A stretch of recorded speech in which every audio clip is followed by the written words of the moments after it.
Hi everybody, this is just another short video related to an aspect of academic writing, and this is academic vocabulary. Now, this relates to language, words, of course, that you may encounter as an undergrad or postgrad, and it may be that you're just about to start university and you're not sure about it, or equally you may be more experienced. Now, when we talk about vocabulary, there are different words for different situations. Words can obviously mean different things in different situations. Now, whatever situation we're in, we have to use the words that fit the context, if you see what I mean. You know, if you're out with your friends, you use certain words. If you go to a shop, you use certain words. When you write, you use certain words. When you write an email, when you write a text message, you use certain words. When you write essays at university, you use certain words. So here we're concerned with academic vocabulary. And by this, I mean the language that's used in a university context. So the words or phrases, remember, they could be just groups of phrases that you're going to find in your textbooks, in the websites and articles that you've been told to read, in the journals that you've been asked to have a look at, and also in the articles and books that you're going to use when you make notes, when you do research for your projects and essays. There's also formal vocabulary, which is a more polite and official vocabulary.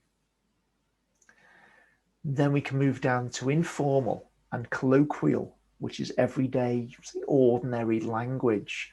You know, the words that you would use, you know, in a common situation, even if you didn't know anyone in an informal situation. So I said it could be in a shop or at the bus stop, for example, those kind of words. And obviously you move down to slang, which is very informal and used by specific groups, like a sort of secret language, you might say. So moving from slang up, it goes from the very informal to the academic. Now, as I said before, this is just because we use different words in different situations, because different situations have different expectations. You know, it would be very strange to use slang in an academic context. Equally, it'd be very strange to use academic words in a very informal context. You know, you'd stand out. People would know it would be wrong because it's not expected. So think of it like this: we're at university, so we're expected to use academic words. So vocabulary at university, you know, it can seem like learning a new language, and it kind of is in a way. Maybe not a totally new language, but certainly a way of communicating using new words. Although it doesn't have to be that daunting, because the chances are you already know and use academic words or phrases, seriously. And we can distinguish between general academic words, and these would be words or phrases that are used in most subjects. So these are some phrases on the screen. So these could be phrases that you could use in any situation, in any kind of essay, in any subject. And then you might have more technical words, and these would be language specific to your subject. So these would be quite difficult for people outside your subject area to understand. And the technical words are real specialist language. And so these would be just for you and your subject. So we talk about academic vocabulary. On the screen, there's a list of words all beginning with A. And, you know, looking through those words, do you know them? There's a good chance that you probably do know them, although what does know mean? Do you recognize them? Do you understand them? Can you use them? Some yes, some no, maybe all yes. But, you know, there's definitely quite a lot that I imagine you'd already know. Now, these words are the first 570 word families of the academic word list. Now, this was created for a project in an Australian university where I think it was part of a master's. I think it was part of a master's project where there was an investigation into what were the most commonly used words in, academia, you might say, for vocab, and it came up with a 570 word families. Now, by word family, I mean like a word group. So, I mean the noun form, the verb form, the adjective form, the adverb form, etc. So each word belongs to a family. So if you look at the word abandon, to abandon someone, it would really be a verb, to abandon someone. Now, abandonment would be the noun form. And you can proceed from there to expand that word, that group, that family, so it has all the forms related to the word abandon. And the academic word list proceeds from there with the main 570 word families that were found. Now, this can be very useful because it can just improve your vocabulary awareness of what words are likely to occur. If you just type in academic word list, you'll be able to come across it. Okay, so it's freely available on the internet from the Australian University. I forget which Australian university it is, but it's definitely out there. The only thing to remember, though, is that it is just a list of words. It doesn't tell you what the words mean.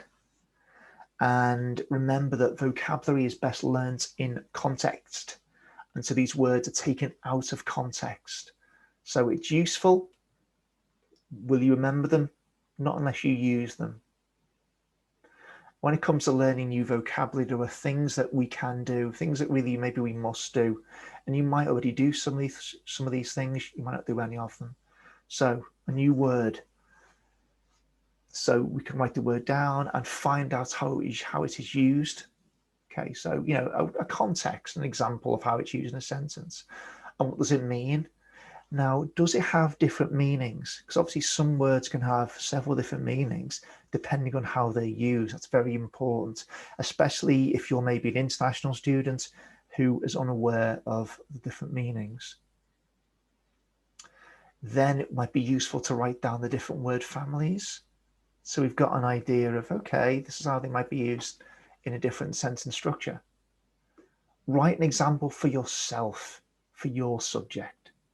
That would be a good idea, because then there's more chance you're going to use it and remember it. Now, writing down vocab in a vocab notebook, it certainly is a useful thing to do. You've just got to keep an eye on it and keep track of it. So you might organize your notebook in an A to Z. You might do it by words, like a dictionary, or you might do it by topic, words related to a specific group of ideas, or just by date, different ways. And if English is not your first language, you might translate the word into your language. But remember that translations do not always work like for like. Different words can mean different things in different languages. Even though another language might have a very similar word, it may not be the same, and that's quite important. Often we speak of these false friends. We've got one word in one language that might mean that has a similar looking word in another language, but they're used in totally different ways. So translate if you need to, but be careful. Really focus on the English use. And you might go deeper than this as well. This makes it deeper levels of meaning. We can find out a new word's prefix. Prefixes, the beginnings, and suffixes are the endings.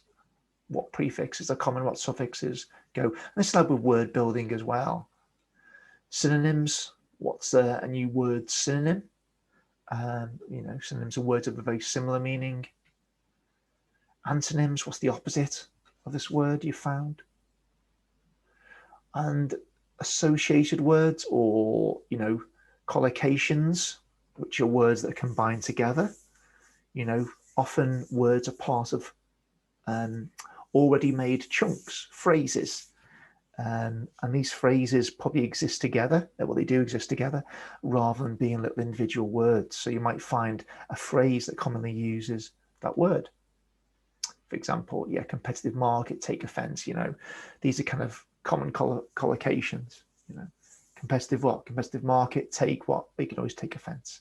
For example, You need to test your vocab regularly. Remember, if you don't practice, you don't remember. You know, like with any language, whether it's a foreign language, whether it's a academic vocabulary, test yourself daily. It doesn't have to be for a long time. Just be for a few minutes. Look at the word, try to remember its spelling and its meaning, of course. You might cover the word, write a few sentences, write a new just one sentence. What synonyms do you remember? And this is what you've, remember, this is what you've been doing the previous day. You can check it, repeat it. Easy? Well, do it for all the families, for all the word families for that word. Test yourself. If it's not challenging, you can make it challenging by asking yourself to remember more and give more examples. Also, try and use the word as quickly as possible in an assignment, as much as you can, obviously in a natural way, if the assignment really wants that kind of word, but really try and use it quickly. If you want to improve your vocabulary, well, reading is the main thing, because reading gives us new words, of course. It also gives you it always gives you words that are relevant to your subject, because you're reading about your subject area. So the words that you come across are relevant. And again, the context, the words that are used in a context make more sense to you. They stay in our head more because we process them better. And again, obviously, if they're related to your subject, there's more chance you'll use them. Surely that makes sense, yeah? A couple of websites, eapfoundation.com has information on the academic word list and vocab. And the UEFAP.com is a very good website, not just for vocabulary, but also a lot of other things related to academic writing. But they do have some practice exercises on the academic word list. They're both very useful. And from here, I would recommend that you watch the video I made on academic language and style, which is related to this. So thanks for watching.